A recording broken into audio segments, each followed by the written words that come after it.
Thank you to James Narengi for becoming a member of the Kinetic Rugby League channel, and thank you to every member that supports the work that I do for this channel. If you'd like to become a member, you can do by clicking the join button below this video and joining for as little as £1 per month. But let's get on with the video. Ladies and gentlemen, welcome back to the Kinetic Rugby League channel. To recap last round's predictions, I got 5 out of 8 with the wins, 2 out of 8 with the margins. I'm okay with that. It's not great for the wins. The margins, as always, are difficult to get because if you are wrong with the winner, you are automatically wrong with the margin as well. Like for the Sharks, I don't automatically get the Dragons 1 to 12 just because I was wrong with the Sharks. So yeah, we'll roll on this week. Let me know your predictions in the comment section down below if you've got any. But let's get on with the first game of this week. Kicking things off this week, we have the Panthers taking on the Storm. Starting with form, the Panthers have won 5 in their last 5. The Storm have won 4 in their last 5, and these sides met back in round 3 when the Storm won 30-24. The Storm had their full spine available back then, but not this time, so let's take a look at the squad changes. First of all, the Panthers haven't lost anyone from the last round. They now also have Laurie, Cole, Gaia and Tolau available if they need to use them this week. The Storm are missing Pappenhausen in the spine. That's on top of losing Hughes a few weeks back, which is really unfortunate for them. They do have Varlepu available. Seve will move to centre, and Asfa Solomona is available to at least strengthen the forward pack. Now, Nick Meaney will move to fullback for the Storm, who had plenty of game time there over the past few seasons, so he should be fairly comfortable with the role, but there may be a slight disconnect when moving the ball around offensively. Now, the Panthers have been able to run with the same team for a few weeks now, which is so important as we get into the last few fixtures of the regular season. But the Storm will likely be fine just going punch for punch through the middle if they are disconnected when moving the ball around, but the Panthers can certainly compete through the middle as well. Then you add Cleary into the equation, whose kicking can manipulate the flow of the game and keep turning those Storm forwards around, getting them to do more and more work. Munster and Wishart aren't really the type to do that. They rely more on their run game, which will be difficult to use to its full potential against this Panthers defence. Looking at recent games as well, though, the Panthers have scored 35 points per game, only conceding 12 points per game on average, while the Storm have scored 24 points per game, which is fine and can win you plenty of games, because they've also been defending well, conceding just 15 points per game on average in their last 5. Now, the Storm have won 14 of their last 15 Thursday night games, while the Panthers have won their last 6 games at CommBank Stadium, but the Storm have won 3 of their past 4 games against the Panthers. It is always a risk going against Melbourne Storm, but with how well the Panthers are playing right now in attack and defence, it doesn't really look like there's a weakness there. And while the Storm have Hughes and Pappenhausen out, plus some slight adaptations to the back line, the matchups look slightly more favourable for the Panthers this week. So for prediction, I'm going to go with the Panthers to win 1 to 12 points, and for a try scorer, I'm going to go with Brian To'o. Next up, we have the Warriors taking on the Dragons, starting with form, which is quite interesting. Both have only won 2 in their last 5 games, but the Warriors won 2 and then lost 3 in a row, while the Dragons lost 3 in a row and then won 2. The Warriors have lost to the Titans, Dolphins and Bulldogs in recent weeks, which is a tricky run of games to be fair. But then you look at the Dragons, they've just upset the Raiders and the Sharks in back-to-back weeks. That is very impressive stuff. Now, these sides played back in round 10 when the Warriors won 15-14, so the Dragons do know how to keep this one competitive. The Warriors will be without Tamani Martin and Kurt Capewell from last week. Once again, and I feel like I'm saying this basically every single week, Afoa comes back in, as always, as does Kossi, Boyd and Wade Egan, who is a massive inclusion for the Warriors this round. Now, the Dragons will be missing Blake Lawrie and Moses Suli. They do have plenty of options now available, which includes Tuapolatu, Ilias, Pasifiki Tonga, Fegai, Molo and Lawson. But Hayden Buchanan will get another go in the centres and is likely to match up against Nickel Kluckstad, so we'll see how he gets on in this round. Now, the recent results make this a fairly tricky game to predict because I do think on paper the team list looks stronger for the Warriors, but so did the Raiders and so did the Sharks. So what do the Warriors potentially have this week to overcome the Dragons' newfound form? Well, I think their biggest threat starts up front with their forward pack. The Warriors have an incredible amount of size and speed. They can push defenders back and find extra yards. Luckily this time, they have Wade Egan at 9 to bring that speed out of the ruck and push the Dragons' defence even further back. Boyd and Harris DeVita can keep the ship steady with their kicking game, and Chanel can get the ball rolling in attack with how he engages the line, especially down that left edge. Tuivasa Sheck could also run the ball for upwards of 200, maybe 300 metres and do consistent damage over the course of 80 minutes. Now, even in the recent wins that the Warriors have had, they weren't really playing to their full potential and were fortunate to get that win against the Knights especially, so they certainly could have been punished more and look worse on the recent form. In the last few months, the Dragons have been keeping games very close, but now they've been able to sort out that defence, not just for a one-off game, but for 2 weeks running. Against sides like that, the defence seems a lot more reliable. Now, the Warriors have won 3 of their last 4 games against the Dragons, and the Dragons haven't won in New Zealand since 2017. But the Warriors have lost 4 of their last 5 games at Go Media Stadium, and that right edge of the Warriors' defence could be a problem again this week. I wouldn't be surprised if the Warriors win, not even in the slightest, unless it's a battering. But I think with what the Dragons are showing against the Raiders, against the Sharks, being able to stand up tall defensively, I think they've maybe shown enough evidence that they can get it done again this week against a side that isn't quite firing as they were maybe a few months back.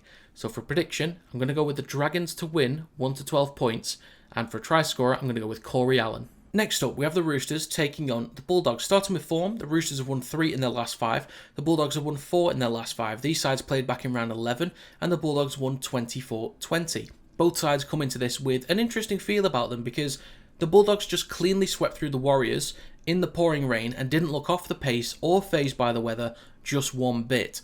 And the Roosters just decimated the Dolphins in one of the most unexpected results of the last few years at least. Now, I have said for a while that I think the Roosters are a dangerous side and they've gone under the radar. They maybe took a slight step back recently, but that is the kind of result that I think backs up my claim about how dangerous they can be. Now, stats-wise, the Roosters are a much better attacking side this season. The Bulldogs are a much better defensive side this season. Wong will be missing for the Roosters this week, while the Bulldogs aren't missing anyone from the last round. But the Bulldogs do have some regulars in Turpin, Morin and Sexton available. They also have Connor Tracy listed in the squad, but he's only in the reserves for now. He might be promoted to the first team later in the week, but we will just have to wait and see.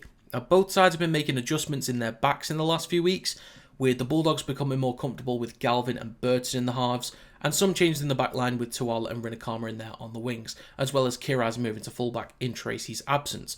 While the Roosters do have Sam Walker back in there, and he's been such a valuable inclusion for the Roosters. He gives them a really effective kicking game, he can run the show, and he can create opportunities inside the red zone. I would say to look out for a few grubber kicks, just about 10 metres out, that either result in repeat sets or tries for the Roosters. And that right edge of Toya and Nwanga continues to grow and improve, with Nwanga having a dominant performance in the aerial battles last round against the Dolphins.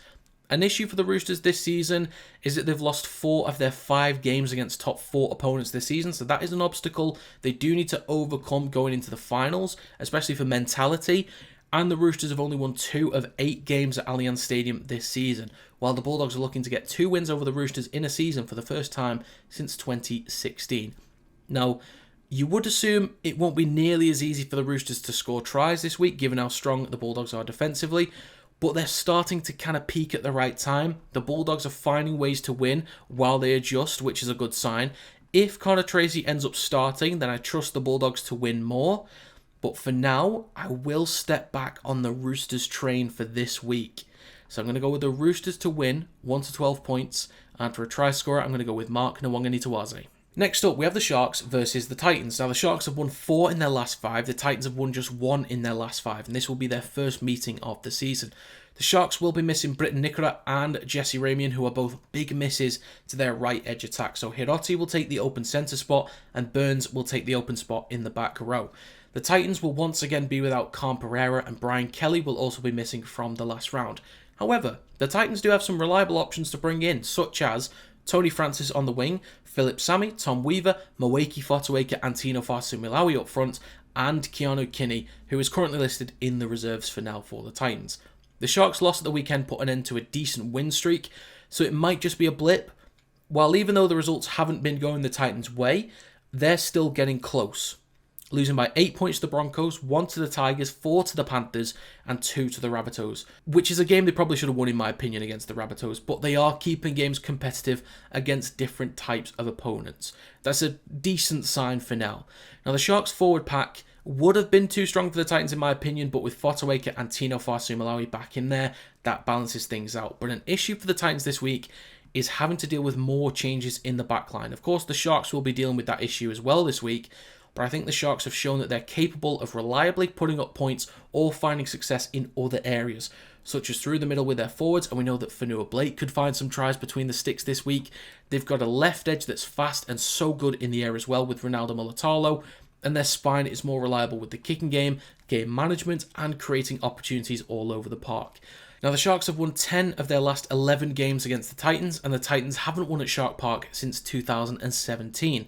I do think the Sharks are the stronger side, but the Titans have the potential to upset, but more realistically, just keep the game close. So for prediction in this one, I'm going to go with the Sharks to win 1 to 12 points, and for a try scorer, I'm going to go with Ronaldo Mulatalo. Next up, we have the Broncos versus the Dolphins. Both have won 3 in their last 5 games, but both were also on the receiving end of a very difficult loss in the last round, both for different reasons, of course. The Dolphins were destroyed by the Roosters, while the Broncos at least have more of an excuse, as they lost out on Reynolds and Mam at the same time early on in their game against Melbourne. The Dolphins are without Francis Molo from the last round, but the Broncos are without Cobbo, Reynolds and Mam this week. So that means that Walters will be at 6, Hunt at 7 and Pakes will start at 9. This is probably the strongest call they can make, unless they wanted to start Madden at 6 instead, and they can at least rotate 2 hookers and give them a bit more relief as the game goes on. Well, the Dolphins will at least get another week with their backline intact, which you'd imagine is ready to right a lot of the defensive wrongs from the last round against the Roosters. The Broncos will likely let Ben Hunt control the kicking game, which sounds fine, but when he was at 7 for the Dragons and for a few games against the Broncos, he got into this habit of kicking to the same area and doing the same thing over and over again. I do think if they let Reece Walsh do a lot of the kicking, they might find more success, because he's got that distance and he can put a mean spiral on it too. He's also capable of the odd 40-20, and when we saw Walsh kicking against Melbourne Storm last round, a lot of those kicks were very awkward for that back 3.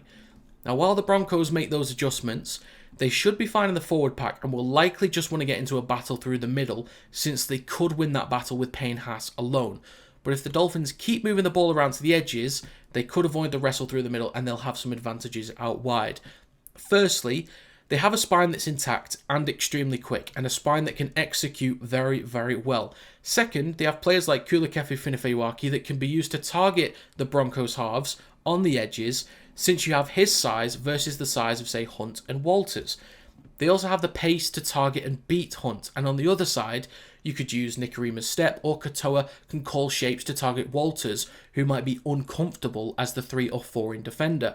Now, I think Staggs and Shibasaki will be asked to do a lot of work by themselves, and they can win 1v1s to create line breaks, but if they don't move the ball out wide quickly enough to get the ball to Staggs and Shibasaki, they'll end up being by themselves against a set defensive line that's had time to shift across and commit numbers to Staggs and Shibasaki. Now, the Broncos have scored 184 points in their last 5 games at Suncorp Stadium, but the Broncos have lost their last 6 games without Adam Reynolds. The Dolphins should be better this week, and the Broncos have lost too much quality and control, in my opinion. I still think Walsh is the key with his kicking and run game, but the Dolphins should be fine. So for prediction, I'm going to go with the Dolphins to win 13+, and for try scorer, I'm going to go with Hamaso Tabwai Fidel. Next up, we have the Rabbitohs versus the Eels. Starting with form, the Rabbitohs have won just 1 in their last 5, but they did end in awful losing streaks. That's a good start. The Eels have won 2 in their last 5. More importantly for the Eels, Mitchell Moses didn't destroy Talon De Silva's entire bloodline, so that's a good start. Now, in terms of points this season, the Eels are better in attack and defence, but the difference is tiny. They've conceded 40 less points all season and scored 3 more points. The Rabbitohs are missing Hubner from last week, but they'll have players like Shakai Mitchell in the squad, and Cody Walker is also available, but Ashton Ward is still listed as 6 for now. And Wayne Bennett's bestie, Lewis Dodd, is also back in the squad, but he probably won't be playing, probably because Wayne just wants to give him a rest, make sure he's not hurt or anything like that. Now, both sides are lacking in a lot of areas as a unit, but both sides have a handful of stars that can change the game on an individual level. For the Rabbitohs, the main ones are Jai Gray, who's a handful inside the red zone, as well as Latrell Mitchell on that left edge. But the Eels, they've got Zach Lomax, who's freakish in tight spaces and aerial battles, next to Penasini, who can enjoy the 1v1 challenge against Latrell. Dylan Brown is actually listed at centre, which sounds weird, but it's actually quite interesting to me because he's got a decent amount of pace and a good step. You adjust his position on the field slightly and he could feel more comfortable with the ball in hand. Defensively, there's a slight adjustment there, nothing crazy, but he'll be having to make decisions he's not used to as the 2-in defender, but he'll have Ado Carr next to him, who can be a solid defender, and they can create some chances down that left edge. You have Dylan Walker, who keeps things quite steady through the middle when he comes on, but you have Mitchell Moses running the show at 7. His kicking game alone could be enough to win this, but you add his run threat, short kicking and late game composure to this fixture, and this is one that could go down to the wire. He'll be huge in the last 5 to 10 minutes if this game is close. Now the Rabbitohs have won 8 of their last 9 games against the Eels, but the Rabbitohs have lost their last 3 games at Allianz Stadium, and the Eels have won 6 of their last 7 games against bottom 9 opponents. Although both sides aren't great this season, the Eels have shown more signs of improvement in recent weeks, and they have more individuals that can get out of trouble, in my opinion. For a prediction in this one, I'm going to go with the Eels to win 1-12, and for a try scorer, I'm going to go with Josh Adokar. Next up, we have the Tigers taking on the Seagulls. Starting with form, the Tigers have won 3 in their last 5. They're on win-loss-win-loss-win form at the moment, and they've just had a week off as well, while the Seagulls have won 2 in their last 5, and they're on a 3-game losing streak right now. Now, Seyfarth and Hope are out for the Tigers this week. Mason and Toa are available, with Toa starting in the back line this round. The Seagulls are missing Jake Trbojevic, but they do have Ben Trbojevic available, along with Faulalo, Chankum Tong, and Lehi Hapuate. So he is listed on the wing for now. There is a chance they move Garrett back to the wing, Tom Trbojevic to centre, and Hapuate moves to fullback, which is, I think, their best option, but we'll see if they change things later in the week. Now, the Tigers forwards are more mobile, in my opinion, so that helps with quicker play the balls and possibly offloads as well, especially with May.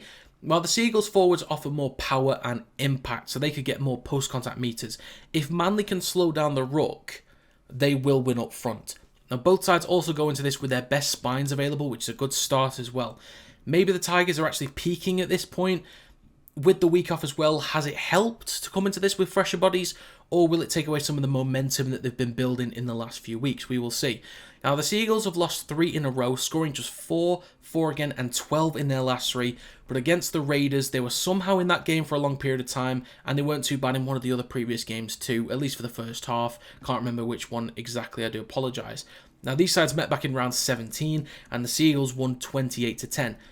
They can use roughly the same lineup as last time, the Seagulls, but the Tigers were missing Bula and Luai back then, and they had Corus out at 6, so they didn't have May in there either as well. They'll be bringing a much better side this time around. According to stats, 6 of the Tigers' 8 wins have been on a Sunday afternoon, but the Seagulls have won 7 of their last 8 games against the Tigers.